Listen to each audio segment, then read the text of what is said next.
Hey guys, Zen here, and today I wanted to bring you guys a new list of 6 important tips to consider as you begin your journey with Year 3 in Rainbow Six Siege. Today is actually the very first day of Year 3 with the release of Operation Chimera, and so I wanted to kick it off with these 6 tips that can and will help you get started. But starting off with the first tip, and it's to play a ton of Outbreak. For those unaware, Outbreak is the new zombie infection mode coming to the game that pits 3 operators against a horde of zombie enemies in a brand new co-op experience. The reason I recommend you play as much as you can is for a couple of reasons. The first being that Outbreak is a limited time event and will go away after just 4 weeks. It isn't confirmed to be coming back anytime after that, so this may just be your only chance to get in some serious co-op time in Siege. Another reason is because the mode comes packed with exclusive loot that cannot be obtained anywhere else in-game. The new Outbreak packs, which you'll receive 4 for free once you start Year 3, they have a bunch of loot designed around Outbreak, again only available for a limited time.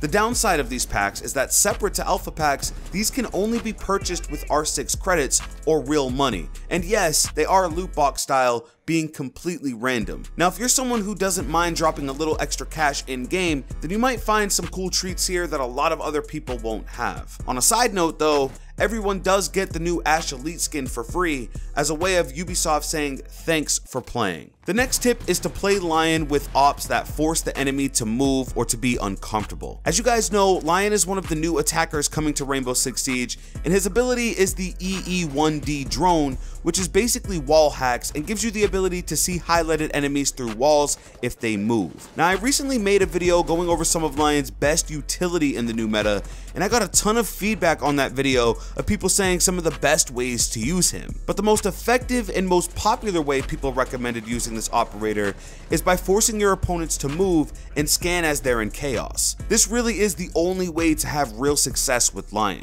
So on top of that information, I wanted to give you guys some good pairings with Lion. I recommend Jackal, Fuse, Ying, OP Blitz, and Dokkaebi as some really good options to run with Lion based off their pure ability to make defenders move. Dokkaebi is the only one who won't necessarily force a defender to move, but the added chaos she brings will help in making them feel really uncomfortable. You should definitely go back and check that video out after this one. It's a good bit of commentary. My third tip for you guys is to forget about spending Renown on attachments moving forward. So this was pretty cool news a couple weeks back, but Ubisoft announced that after you purchase an operator, you'll no longer have to buy that op's attachments for weapons. Instead, you'll get them all already unlocked for convenience. This is a nice quality of life tip because maybe you were saving up the full amount of Renown for one operator and all the attachments, which adds thousands to the overall price of an op. Now you can spend that Renown elsewhere in the game, maybe on some alpha packs for instance, or even another op, and you'll know you don't have to worry about attachments. I love this new change because I can't tell you how many times I've wanted to switch an attachment on a weapon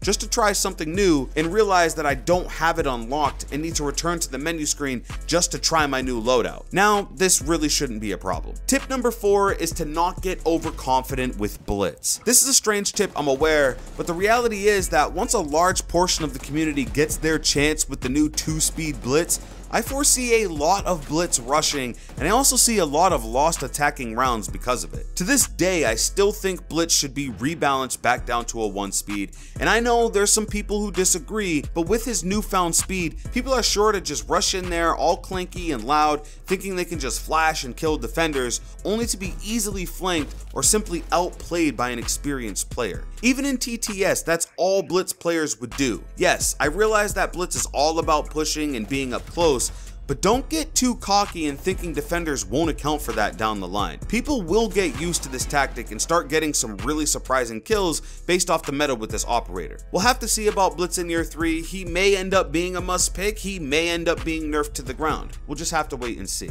Tip before last is to remember all of Finka's counters and be aware of them on the opposing team. So Finka is the second global operator coming in Operation Chimera, and her utility is huge for the attacking team, giving them a boost in health as well as recoil control. However, she does have quite a few counters to keep her balanced, and it is vital to know and be aware of them because you may just activate her ability to no avail otherwise. So as far as Finka's counters, look out for smoke, Pulse, Lesion, and Echo. Smoke and Pulse have a negative impact on you. Pulse can see you farther away while Finka's ability is active with his heartbeat sensor, and Smoke heavily damages you if you sit in his clouds while her ability is active as well, while Echo and Lesion cancel it. So if you step on a Lesion mine, for instance, you will instantly be taken out of the adrenaline surge boost and have to take the goo out of your leg. You also will not be able to reactivate it until you remove the goo. With Echo, on the other hand, if you get hit by a sonic blast by the yokai drone,